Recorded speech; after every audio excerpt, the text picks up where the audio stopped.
Hey gorgeous ones. So it is like freaking 5 a.m. Please excuse my room. You know, I have a single woman's bed. It has everything in it that I need to get through the day.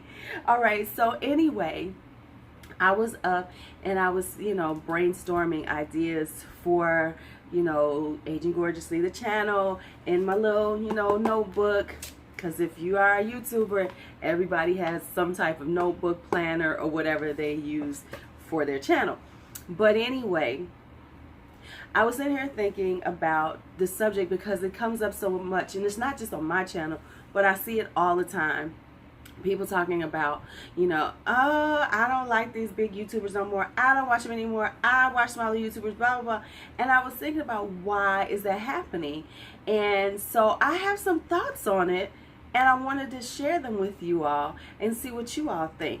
Now, of course, if you're new, don't forget to look in the description box. I still have a 1K giveaway going for my first 1,000 subscribers. It's in the description box. Please make sure you, watch that video, and if you want, enter. And if you are new, before you leave, because it is the polite thing to do, go ahead and hit that subscribe button on your way out. I promise you, you're gonna want to hit that subscribe button. But anyway, if you would like to hear what I think the differences between big beauty YouTubers and small beauty YouTubers are, stay tuned. Alright, so let's talk about the differences between big YouTubers and small YouTubers.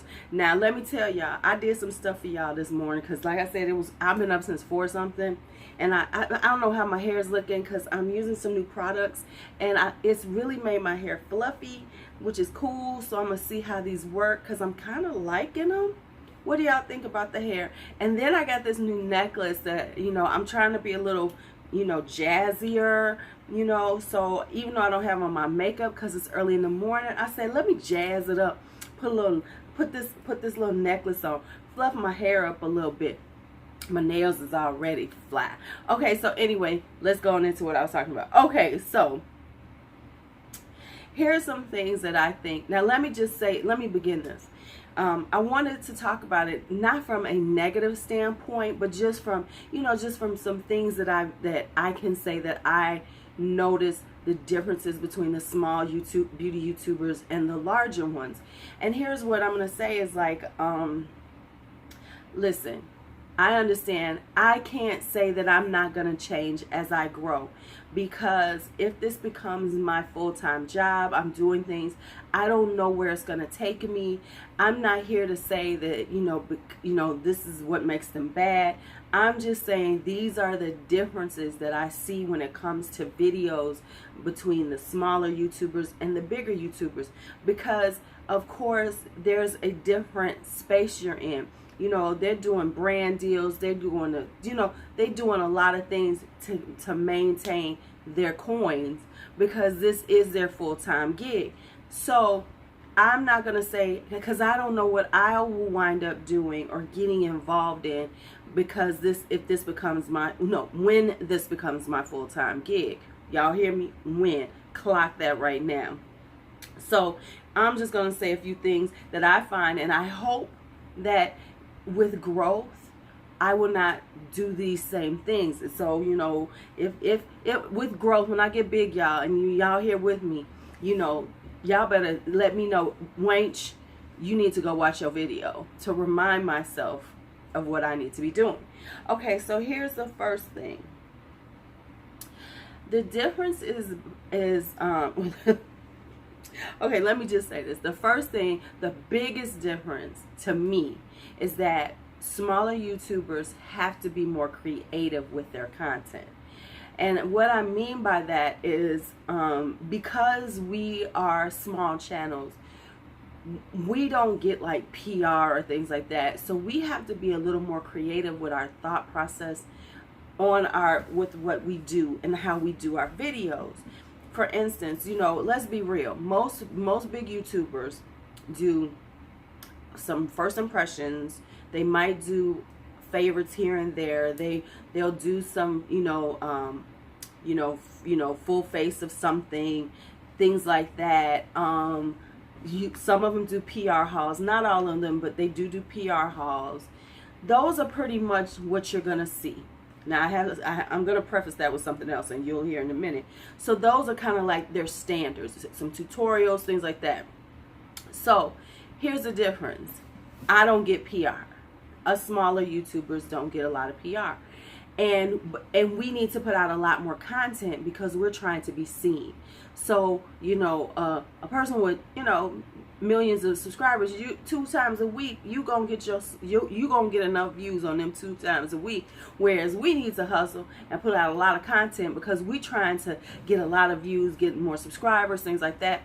So we have to be more creative with our usage of beauty products and the beauty community. Hence wish lists, people do, the anti-hauls are really good because you're not buying anything, you're just talking about it. So we do more, smaller YouTubers do more commentary on beauty and the beauty community than the larger ones. And I get it because they're, because sometimes I get caught into my world, so I can imagine they're not really looking around too much if they don't have to. They only go see the bigger things because they're not doing like they're not on here looking at other people as much because they're busy, and I'll give them their busyness. They're doing other things because you need to have more streams of income than just this. So of course they're working on other revenue streams, so I'm gonna give them that. Okay. We tend to be more relatable, and this is going to come back into another conversation. And the reason why we're more relatable, of course, is because we don't have deep pockets. We don't have huge amounts of makeup coming in. So we have to, most of us, not all of us, most of us have to pick and choose, especially when you're in this micro section. Like I said, I'm micro. I'm under 10,000. I look at myself as micro.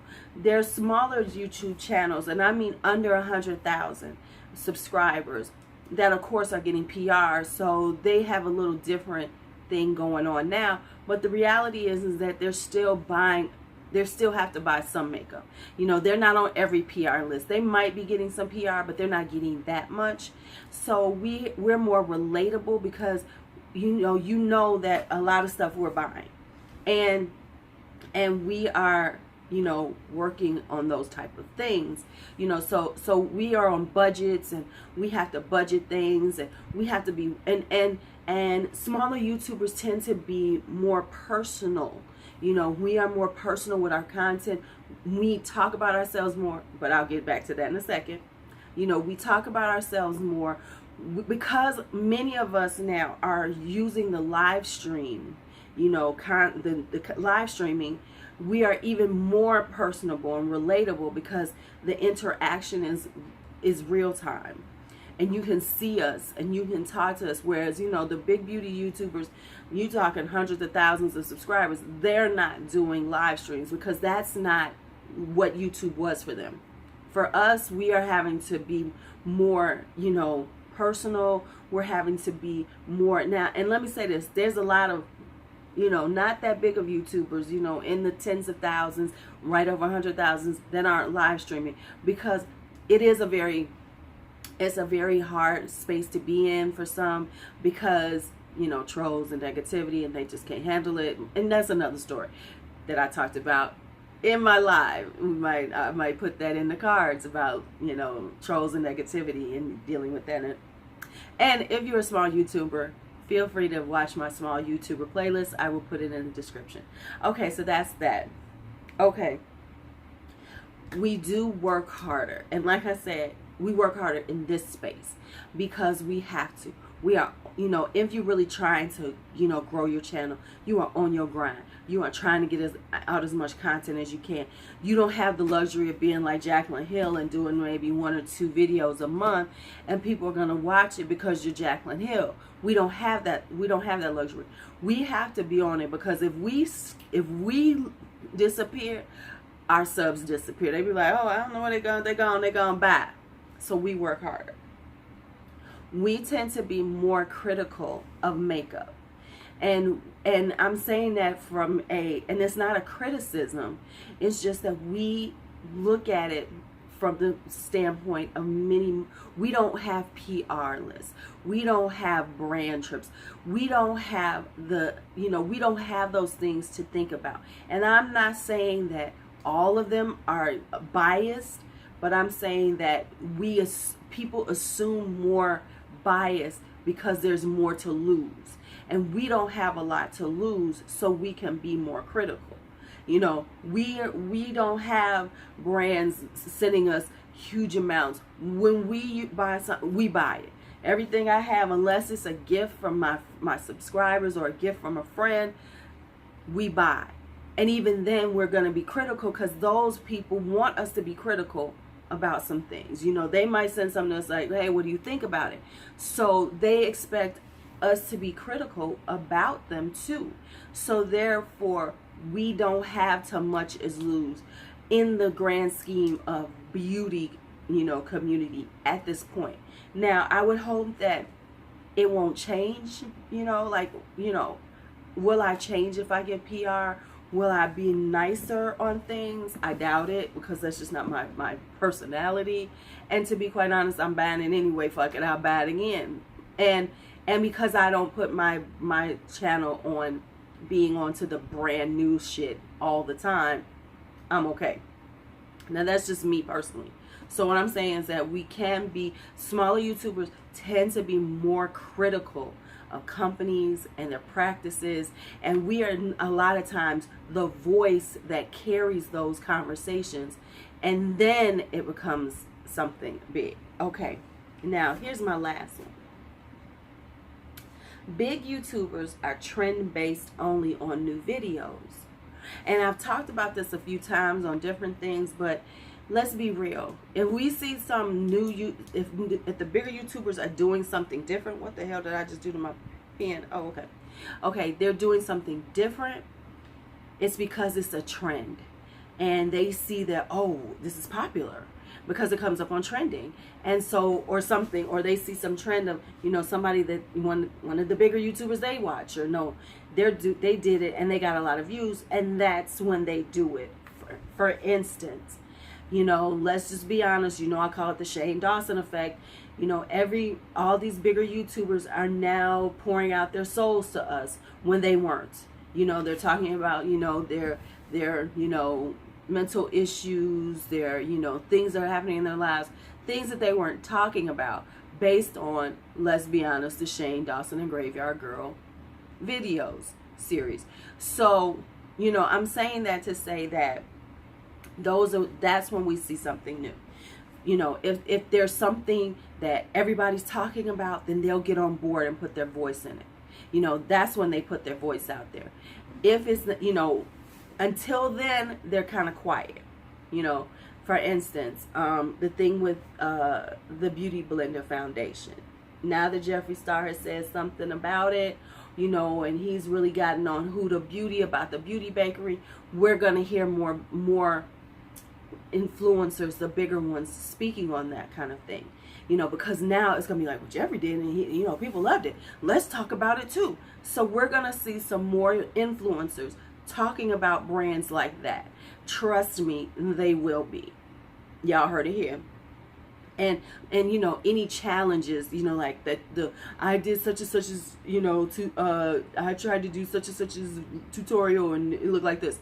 That was a big trend with the bigger people. So I'm saying that when we see new videos from them, it's not based on their creativity or their, or them being critical just because. It's because it's a trend, and it's, something happened where they're going to get on the bandwagon. The bigger YouTubers get on bandwagons. Something happens and they're into it, and then boom, they're all talking about it. I'm just being honest with you. If you notice, if you notice, that's what happens. All of a sudden, we'll see them all doing this one type of video, and it's because it's popular at that moment. I'm just telling the truth. Ruth. So, everybody don't have to like it, but it's the truth. So, those are some of the things that I see are the differences between the big beauty YouTubers and the smaller beauty YouTubers.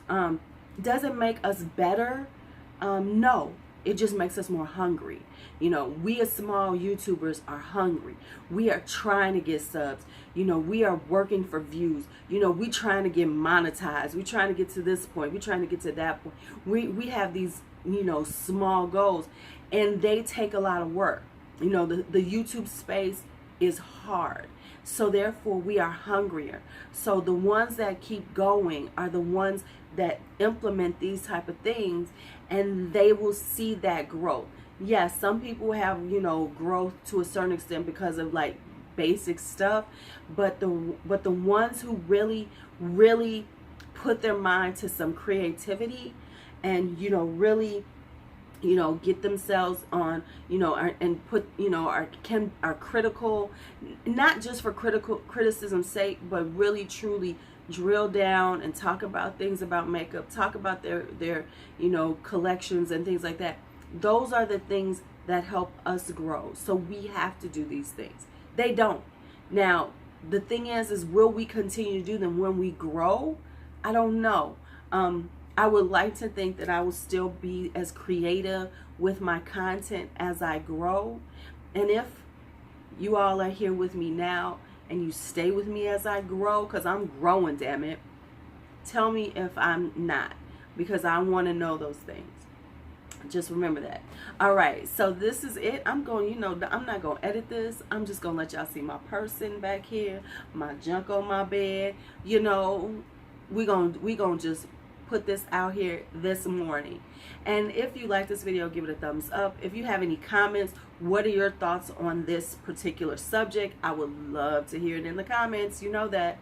It's your LuuLuu. Be bold, be brave, be fearless, be free. So that damn lampshade, I need to get a new lamp. That lampshade is annoying. Do you see it's a little crooked, y'all? Do y'all see it's a little crooked? Okay, let me fix it.